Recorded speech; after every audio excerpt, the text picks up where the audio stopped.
que está grabando. Son menos cuarto. Sí, en punto. Vale, Bueno, vamos. ya está, ya he empezado a grabar, ¿vale? Bien, Genial. pues nos introducimos como el grupo Greta. Como integrantes tenemos a Wafa, tenemos a Victoria, tenemos a Atenea, a Emiliano y a mí, que soy Óscar. Y queríamos empezar contando las anécdotas de Emiliano para que podamos ir debatiendo entre todos. Emiliano, cuando quieras. Sí, gracias, Oscar. Hola, buenas tardes. Bueno, mi experiencia empezó el año pasado. Empecé a trabajar en reducción del daño, precisamente en Barcelona, en Ciudad Bella. Y bueno, nuestra función en el trabajo es, bueno, asistir a personas, intervenir en situación de calle, personas en situación de consumo, salud mental, exclusión social, marginación y, bueno, inmigración, trata, etcétera, etcétera.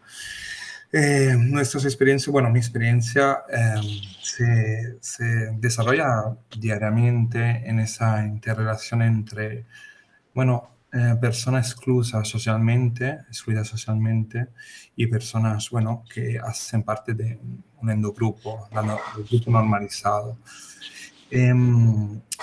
Mi tránsito en esa experiencia se desarrolla en intervenir en acompañamiento al consumo, a una situación también de salud mental, equivale a decir, voy a poner un ejemplo, me encuentro en la calle una persona que está consumiendo y yo la acompaño, la asesoro, bueno, intervengo de forma también social.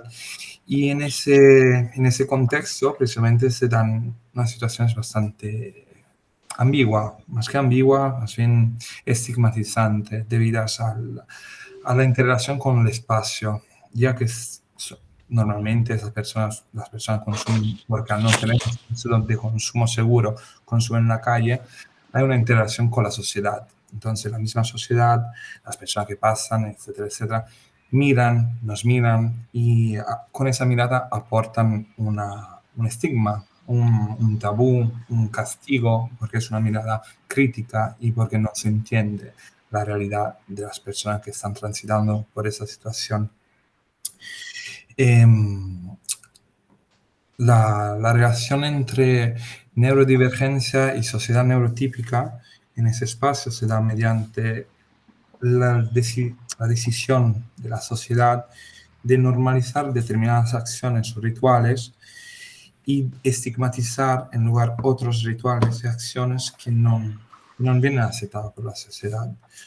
Entonces, mediante tabú y castigos y estigma, la sociedad limita a esas personas y la excluye, haciendo así que se generen situaciones de autorregularización. La sociedad, mediante esas prácticas, se autorregula, no necesita ni alguien que vigile al ciudadano o al individuo, porque habiendo una población que está estigmatizada, ya de por sí ese miedo a ser recluido a ese endogrupo, a ese exgrupo, genera un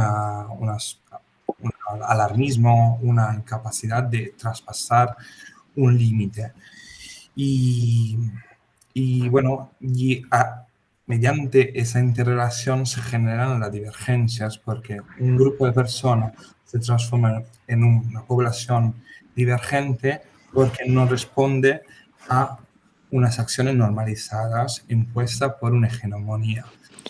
Y entonces no se aleja, se distancia, y en lugar de horizontalizar también la intervención o la realidad, a incluir lo rico que es todo tipo de población en esa sociedad, se excluye, se estigmatiza. Y yo en ese tránsito me siento muchas veces estigmatizado porque estoy acompañando en una situación, en un contexto real y concreto, una persona que está rompiendo una regla predestablecida. Y en este tránsito, bueno, se encuentra mi experiencia. Y hasta aquí cuento un poquito de mi experiencia. Si queréis realzar un poquito alguna teoría, pues bienvenidos. Bien. Alguien que relacione con el estigma, alguien que se haya sentido estigmatizado también, que quiera aportar. Yo podría aportar una experiencia que he decidido tomar para llevar a cabo este trabajo.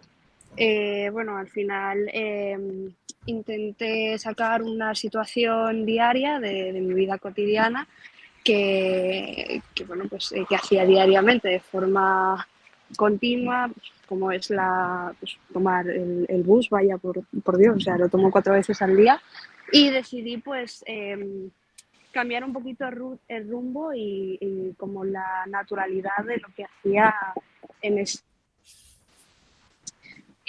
por lo cual pues opté por tomar una actitud diferente, como se dice, pues algo que no es considerado neurotípico. Eh, una actitud y una conducta llena de espontaneidad y curiosidad, en la que los rituales llegan a ser levemente modificados y desvinculando así una actividad diaria de mi rutina. Opté pues por acercarme a personas totalmente extrañas, personas que no conocía y entablar conversaciones que al final pues, sorprendían a la persona a la que se lo estaba planteando, pues desde preguntas absurdas como, oye, ¿cuál es tu pizza favorita? O, oye, ¿qué color te gusta? O, ¿a dónde te diriges?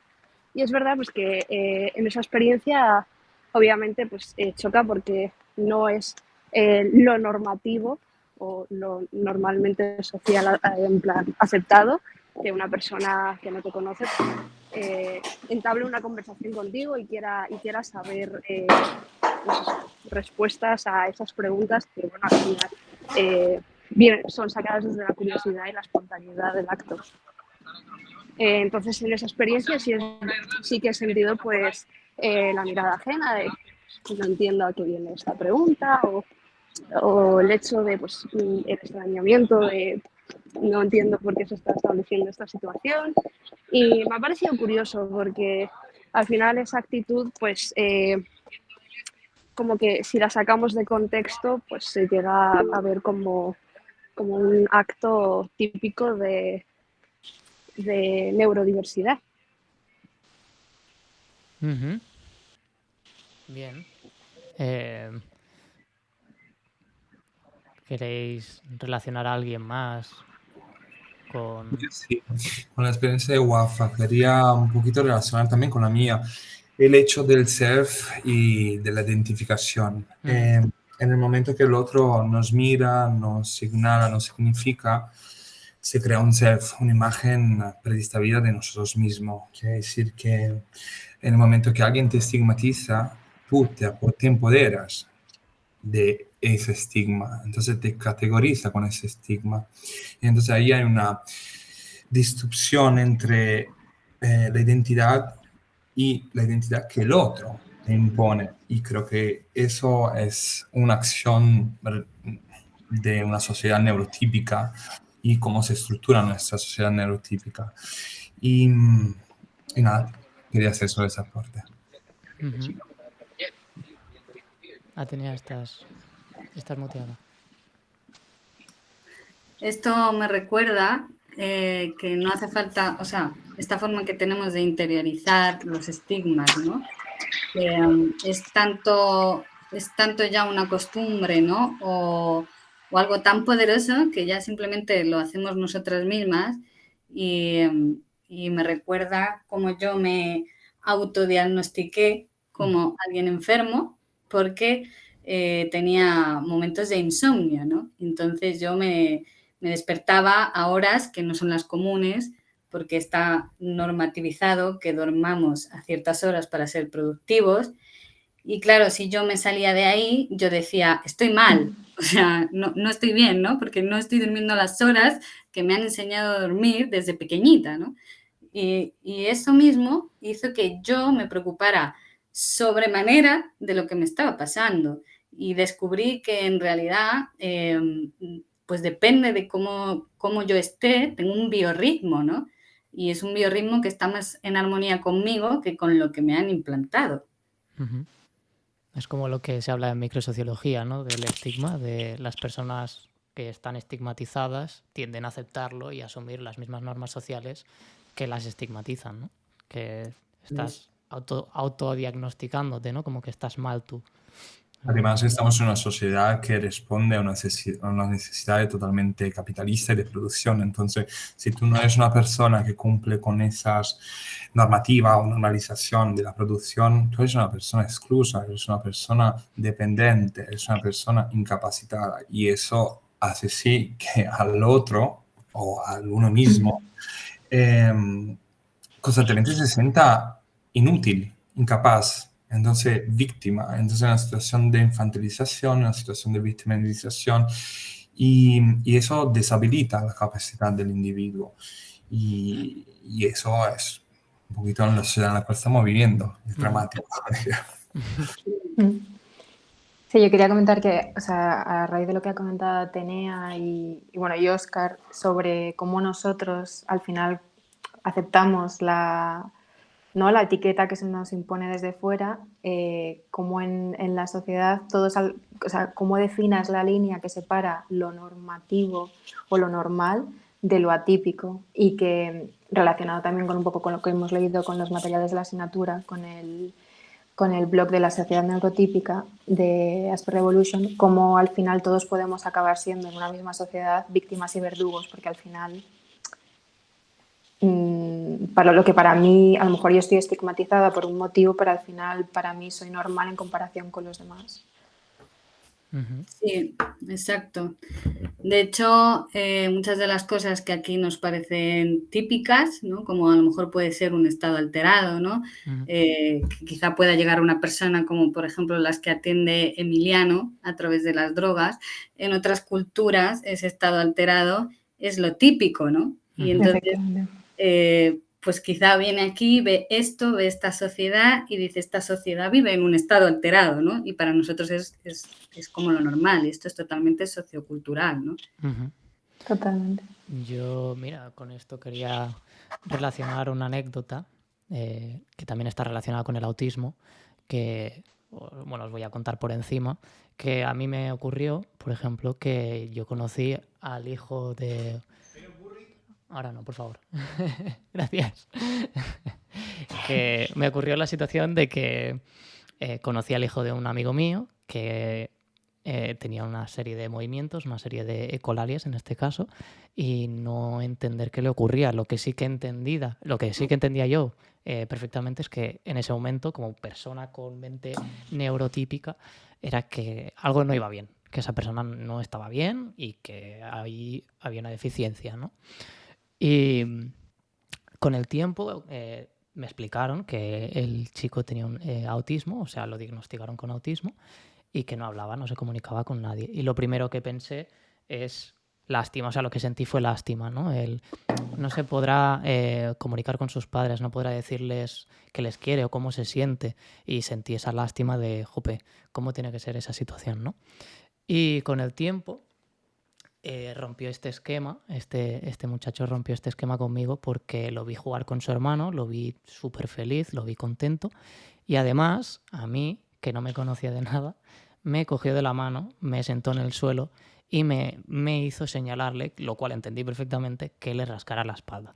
Ahí vino su madre y me dijo, mira el tío qué listo. El tío quería que le hiciera cosquillas y yo entendí perfectamente lo que quería explicarme. No le hizo falta palabras, no le hizo falta decirme absolutamente nada.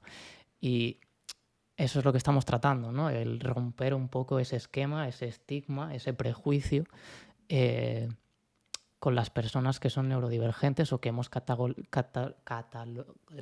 que están clasificadas como neurodivergentes. Entonces, os propongo que cómo creéis vosotros que sería la manera de romper ese estigma, ese prejuicio, cómo ver esos movimientos y verlo como algo más, como una persona completamente normal y igual que nosotros. Creo que tal vez aquí entraría también la visibilización de todos estos grupos minoritarios. Sé que sería súper importante que a nivel general pues todos, entre comillas, seamos conscientes de la gran diversidad que existe y de los diferentes, entre comillas, trastornos que pueda haber y que pueden condicionar la conducta de cada persona. Y dentro de eso, pues también llegar a la capacidad de empatizar y de entender que, bueno, que dentro de todo lo que somos seres humanos existe una gran diversidad y que lo bonito es lo diferente, vaya. Sí, para mí en este aspecto es importante como, bueno, que es un poco lo que hemos hecho como al estudiar nuestras rutinas, encontrar su significado, encontrar de dónde vienen, qué estamos intentando decir o hacer a través de estas rutinas, ¿no? O sea, como ver el significado más allá de lo que se ve a primera vista, ¿no? Y entonces en todos estos estereotipias o estigmas, ¿no? que ponemos a las personas, como acompañar para ver qué hay, qué está tratando de decir, o sea, ¿no? Qué información importante hay en ese movimiento, en esa rutina o en esa conducta o estado, ¿no? Porque hay miles de historias, qué información importante está tratando de decir para ella misma o incluso para la sociedad en la que está o el grupo en el que está, ¿no? Yo, entrelazando con esa idea, también quería comentar sobre la importancia de reconquistar el cuerpo y ya no diferenciar el cuerpo como objeto, cuerpo como sujeto, es volverlo a unificar desde la experiencia, porque cualquier persona aporta información mediante una acción, mediante un gesto, mediante el hecho de hacer esa acción, esa experiencia. Entonces ahí ata y vincula el sujeto al cuerpo y se apropia de una identidad. Y creo que eso es fundamental precisamente para desestigmatizar, el ser capaces de aportar mediante el cuerpo ideas, informaciones y no castrar o delimitar las acciones que cada uno de nosotros hacemos por miedo a una represalia de una hegemonía X que nos asusta, ¿sabes? Que nos excluye. Sí, yo creo que es fundamental también la parte del cuerpo. Bien, bien. Victoria, ¿quieres aportar algo más? O... No, simplemente, bueno, contestando y ya acabo, a tu pregunta, Oscar, de cómo podemos a lo mejor acercar, no sé, posturas o romper barreras, quizás también, que lo han comentado mis compañeros, pues el hecho de cuestionarse también lo que comentábamos antes de que la rutinización tiene una función social o el motivo por el que hacemos una cosa, ¿no? Porque tiene una utilidad o la idea en el sistema capitalista de la importancia de la producción y tal, pues, o sea, entender cuál es el motivo o qué hay detrás, o sea, cuál es el motivo por el que las personas dentro del espectro autista actúan de una manera o hacen, ¿no? Se comportan de esa manera o hacen determinados sonidos o determinados movimientos, o sea, no asumir que es simplemente incorrecto porque no tiene una utilidad, sino el por qué lo hace, qué está intentando transmitir o cómo está intentando comunicarse. Y creo que esto lo ilustra muy bien el texto que leímos de los autistas, el proyecto de los autistas de Fernand de Livy, cuando habla del cuestionamiento del rendimiento y porque dice que los autistas realmente son vagabundos eficaces porque realmente cumplen, en el sentido de que cumplen el propósito para el que están destinados. Fenomenal. Pues, Greta, lo podemos dejar aquí, si os parece bien. Ha sido bastante fructífero. Así que, Sí. ¿os parece bien? ¿Algo que aportar? Sí. Perfecto. Pues, Nada, muchas gracias. Gracias. Adiós. Sí, gracias.